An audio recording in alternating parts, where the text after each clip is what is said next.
Selamat datang di Zinmas Movie. Saat ini kami akan menayangkan alur cerita film yang berjudul Moon Knight.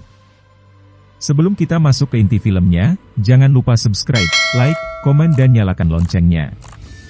Tanpa berlama-lama lagi, kita langsung saja ke alur ceritanya. Film ini diawali dengan seorang lelaki bernama Stephen Grant.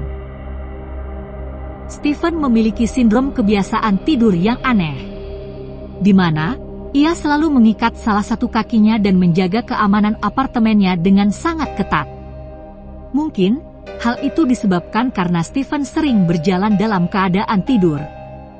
Karena kebiasaan tidurnya itu, ia seringkali memilih untuk tidak tidur sama sekali, dan menghabiskan malam dengan membaca buku atau bahkan menyelesaikan Rubik setiap harinya.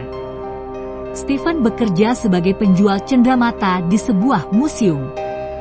Ia dikenal pendiam dan jarang bersosialisasi.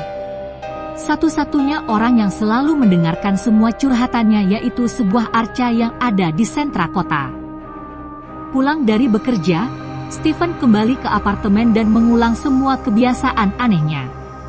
Seperti biasa, di dalam tidurnya Stephen tiba-tiba bermimpi sudah berada di tempat yang lain. Dalam mimpi itu ia seperti mendengar suara misterius yang ada di kepalanya, di mana suara itu meminta Stephen untuk menyerahkan tubuhnya kepada Mark. Surrender the body to Mark. Mendengar hal itu, Stephen merasa sangat kebingungan, karena ia tidak mengerti apa maksud dari perkataan itu. Dalam kebingungannya, Stephen tiba-tiba dikejar oleh orang-orang yang misterius. Alhasil, ia terpaksa berlari dan bersembunyi di antara para warga. Di sana, ia menyaksikan sebuah pertemuan sekte yang dipimpin oleh seorang lelaki bernama Arthur Hero. Di tengah pertemuan itu, Hero dihampiri oleh salah satu anak buahnya, yang melaporkan kalau di antara mereka ada seorang penyusup. Karena Stephen bukan bagian dari mereka, jadi ia langsung ketahuan.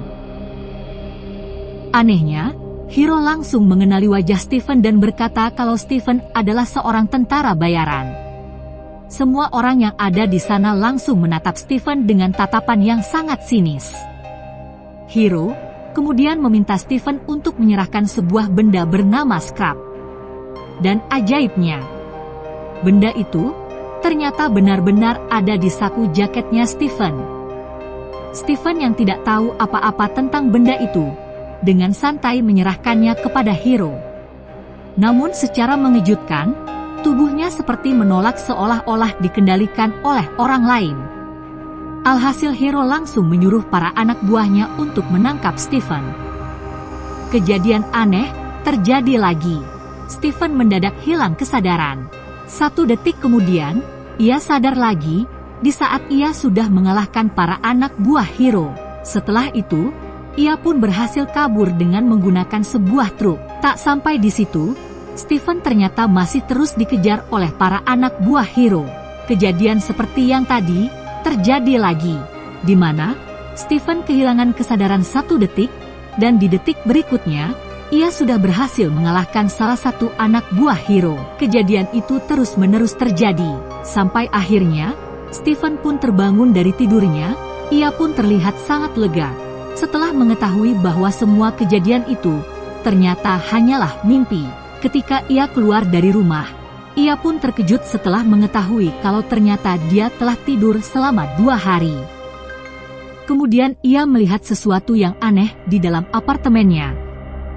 Setelah dibuka lubang misterius itu ternyata berisi sebuah handphone dan juga sebuah kunci apartemen. Tiba-tiba saja handphone itu pun berdering dan Stephen spontan mengangkatnya.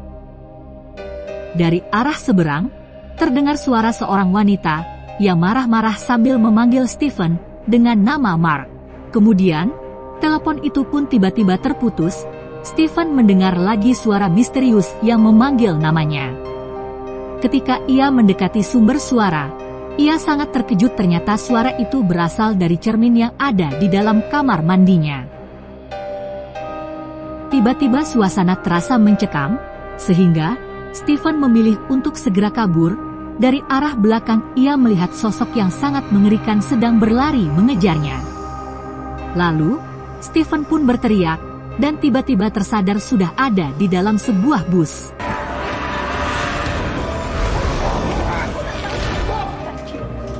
Always the same, isn't it?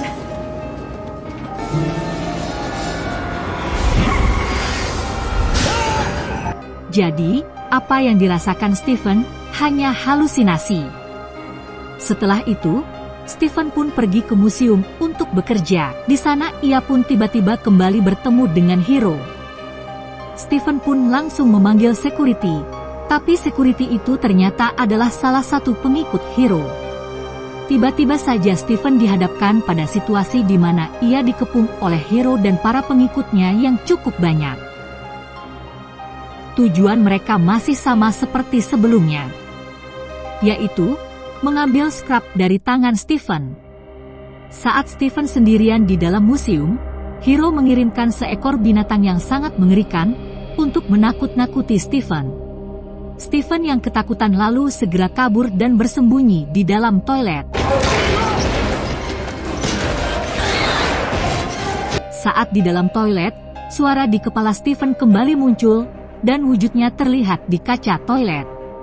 Sosok seorang lelaki yang sama persis dengan Stephen, tetapi memiliki kepribadian yang cukup berbeda. Sosok itulah yang dikenal dengan nama Mark, orang yang selama ini diincar oleh Hiro, sekaligus orang yang telah menyelamatkan Stephen saat dikejar oleh anak buahnya Hiro. Mark meminta Stephen untuk menyerahkan tubuhnya agar mereka berdua bisa selamat. Dan benar saja, begitu tubuh Stephen diambil alih, ia pun berubah menjadi sosok yang dikenal dengan nama Monai. Dengan kekuatannya, sosok itu pun langsung menghajar binatang itu sampai tak bisa berkutik lagi. Sedikit penjelasan mengenai Stephen. Sebenarnya, Stephen adalah orang dengan kepribadian ganda. Kepribadian yang lain adalah Mark, di mana Mark adalah anak buah seorang dewa bulan bernama Khonsu. Kemudian Khonsu memberikan sebuah keistimewaan untuk Mark, di mana ia bisa menjadi sangat kuat ketika berubah menjadi Monai. Begitulah kira-kira sedikit penjelasan tentang Stephen dan Mark. Keesokan harinya Stephen terbangun di dalam apartemennya. Sesampai di museum, Stephen langsung mengajak seorang temannya ke ruangan CCTV untuk melihat apa yang ia alami semalam. Stephen menceritakan kalau semalam ia terpaksa merusak toilet museum karena ia dikejar oleh seekor binatang. Namun, nyatanya semua itu tidak terlihat di CCTV sama sekali. Yang terlihat justru hanya Stephen yang lari-lari seperti orang gila. Tidak ada binatang atau apapun yang mengejarnya. Atas kerusakan yang terjadi, Stephen akhirnya dipecat dari pekerjaannya. Setelah itu, Stephen pun pergi untuk mencari apartemen yang cocok dengan kunci yang ia temukan di dalam apartemennya. Yang katanya itu adalah apartemennya Mark. Sesampai di sebuah gedung, Stephen diarahkan ke sebuah ruangan tempat penyimpanan barang. Di sana Stephen menemukan sebuah tas berisi uang, senjata, dan paspor milik Mark, yang wajahnya sama persis dengan Stephen. Tidak hanya itu, Stephen juga menemukan scrap yang diincar oleh Hiro. Kemudian, Mark pun muncul melalui pantulan cermin. Di sana, Mark meminta Stephen untuk menyerahkan tubuhnya karena Mark saat ini harus menyelesaikan tugas yang sangat penting. Stephen yang mendengar hal itu tidak peduli pada Mark dan memilih untuk segera kabur. Namun, saat di luar Stephen malah dihadang oleh Khonsu yang menyuruh Stephen untuk menyerahkan tubuhnya pada Mark. Karena tidak mau, Stephen pun kabur dan bertemu dengan seorang wanita saat di luar. Wanita itu adalah istrinya Mark, yang waktu itu menelepon Stephen. Istrinya bernama Layla, Layla yang berpikir kalau Stephen adalah Mark. Akhirnya, mengantarkan Stephen sampai ke apartemennya. Di sana, Stephen menjelaskan semuanya, dan mengatakan kalau ia bukanlah Mark. Ia kemudian menunjukkan apa saja isi dari tasnya Mark, termasuk sebuah scrap yang ada di dalamnya. Belum selesai Stephen menjelaskan semuanya pada Layla, apartemen Stephen tiba-tiba didatangi oleh 2 orang detektif, yang membuat Layla terpaksa bersembunyi di luar jendela, Stephen kemudian ditangkap oleh kedua detektif tersebut atas dasar pemalsuan identitas, di mana para detektif menemukan paspor milik Mark di dalam apartemen Stephen dan berpikir kalau Stephen sedang mencoba memalsukan identitasnya. Kemudian Stephen diborgol dan dibawa oleh kedua detektif tersebut. Bukannya dibawa ke kantor polisi, Stephen malah dibawa ke sebuah tempat, yang ternyata kedua detektif itu adalah pengikutnya Hero. Mark kemudian muncul dan menyuruh Stephen untuk menyerahkan tubuhnya, tapi Stephen malah menolak. Setelah itu, Hero pun datang dan mendekati Stephen. Dengan perlahan, ia berkata kalau ia sekarang sudah memahami kondisinya Stephen, di mana Stephen sebenarnya tidak ada urusan dengan Mark ataupun Konsu. Hero kemudian mencoba menenangkan Stephen dan mengajaknya berkeliling desa. Setelah berkeliling, Hero pun menceritakan kalau ia dahulu sebenarnya adalah mantan anak buahnya Konsu, sama seperti Mark. Namun, Hero memilih untuk berhenti dan beralih menyembah Dewi Amit. Oleh sebab itulah ia membutuhkan scrap untuk menjadi kompas, demi bisa menemukan Dewi Amit dan membangkitkannya. Lalu, Hero pun langsung meminta Stephen untuk menyerahkan scrap tersebut.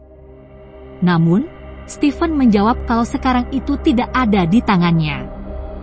Di tengah ketegangan itu, Layla tiba-tiba muncul sambil menunjukkan scrap yang mereka cari. Ia pun menyerahkan scrap itu pada Stephen dan langsung membawanya kabur. Layla kemudian menyuruh Stephen untuk segera menggunakan kostumnya. Di sini Layla masih berpikir kalau Stephen adalah Mark yang mempunyai kekuatan. Namun, karena Stephen masih bimbang, mereka pun akhirnya terlambat dan Stephen langsung diserang oleh hewan yang dikirim oleh Hero. Kejadian itu akhirnya menjadi jalan bagi Stephen sehingga ia bisa mendapatkan kostum Monaik, sama seperti Mark. Meskipun kostumnya sedikit berbeda dari Mark. Dalam balutan kostum itu Stephen pun mencoba melawan hewan tersebut. Namun uniknya hanya Stephen yang bisa melihat hewan itu. Sementara orang-orang lain melihat Stephen seperti orang gila. See you plug ugly coyote.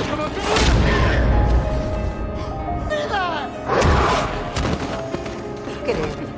He's just a fancy drunk. Karena Stephen tak sanggup melawan hewan itu, ia pun akhirnya menyerahkan tubuhnya kepada Mark agar mereka bisa selamat. Dengan kekuatannya, Mark kembali beraksi dan langsung membunuh hewan itu dengan sangat mudah.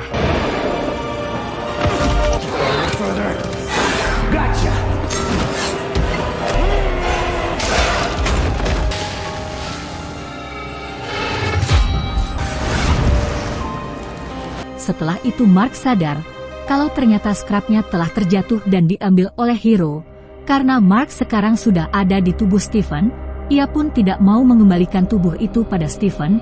Ia memutuskan untuk memanfaatkan tubuh Stephen terlebih dahulu, agar ia bisa menyelesaikan tugas dari Konsu. Beberapa waktu kemudian Mark akhirnya sampai di Mesir.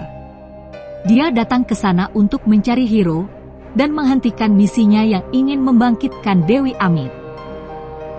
Di waktu yang sama, kita dilihatkan pada Hero dan pengikutnya yang sudah tiba di lokasi makam Dewi Amit. Sementara itu, Mark yang pergi mencari Hero dan dihadang oleh beberapa anak buah Hero. Kemudian Mark memanfaatkan mereka untuk mengetahui lokasi Hero saat ini. Namun, rupanya semua anak buah Hero sangatlah setia, sehingga mereka memilih untuk mati daripada membocorkan informasi tentang Hero. Karena tidak mendapatkan informasi apapun, Mark pun bertanya kepada Konsu perihal apa yang akan mereka lakukan selanjutnya. Alhasil, Konsu terpaksa mendatangkan Hero dalam sebuah persidangan bersama para dewa. Persidangan itu dilaksanakan di sebuah piramid yang menghadirkan para dewa-dewa, sehingga Hero tidak bisa menolak untuk datang. Sebelum persidangan dimulai, Mark bertemu dengan salah satu anak buah dewi musik yang bernama Yadzil. Mereka berbincang sebelum persidangan akhirnya dimulai.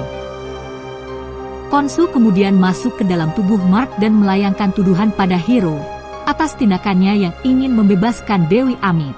Avatars are not enough! Speak your purpose. I call for judgment against Arthur Harrow! Atas tuduhan itu Hero langsung didatangkan untuk memberikan pernyataan. Di sana, Hero menyangkal semua tuduhan Khonshu dan meyakinkan para dewa kalau ia tidak melakukan hal demikian. Ia kemudian menyudutkan Khonshu.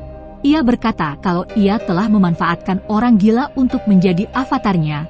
Persidangan itu lantas ditutup dan semua tuduhan Khonshu ditolak oleh para dewa.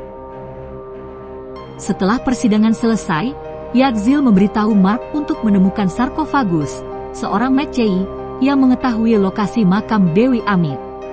Di kota, Layla yang menemukan Mark, lantas membantunya dan membawanya untuk bertemu dengan Anton Mogart, seorang kenalannya yang memiliki sarkofagus. Karena Layla mengenal Anton, jadi mereka berdua pun diizinkan untuk melihat sarkofagus dari jarak dekat. Mark yang tidak tahu apapun tentang sejarah akhirnya kesulitan untuk menemukan petunjuk, jadi ia pun menyerahkan tugas itu kepada Stephen. Karena sikap Mark sangat mencurigakan, jadi Anton pun menyuruh anak buahnya untuk menahan Mark dan juga Layla. Di situasi itu, Hero pun datang dan menghasut Anton untuk membenci Mark dan juga Layla. Hero kemudian menggunakan kekuatannya untuk mencuri sarkofagus yang ada di sana. Kemudian Hero pun pergi begitu saja meninggalkan pertarungan antara Mark melawan Anton dan para anak buahnya. Dengan bekerja sama Mark dan Layla, mereka akhirnya berhasil mengalahkan Anton dan anak buahnya.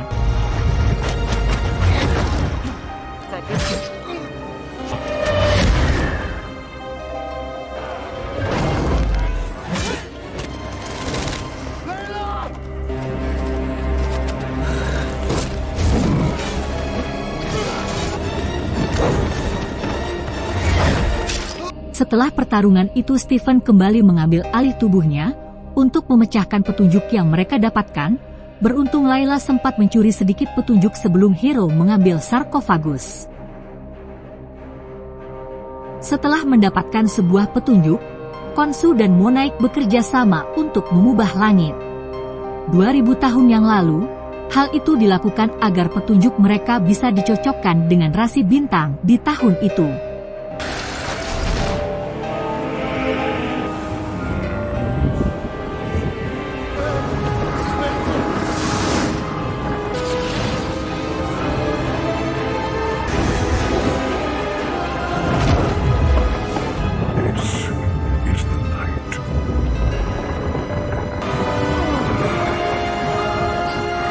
Sayangnya, tindakan Khonshu ternyata membuat para dewa marah, sehingga mereka pun menghukum dan memenjarakannya di dalam sebuah batu. Setelah Khonshu hilang, Stephen pun langsung kehilangan kekuatannya dan jatuh pingsan. Part 1 ini diakhiri dengan diperlihatkan Hero yang dibawa oleh salah satu dewa yang mengurung Khonshu. Melihat Khonshu yang dipenjara, membuat Hero lega, karena itu artinya tidak ada yang bisa menghalangi rencananya. Dan film pun akhirnya selesai. Terima kasih yang telah mensupport channel kami, semoga Tuhan membalas kebaikan Anda. Sampai jumpa di alur cerita berikutnya.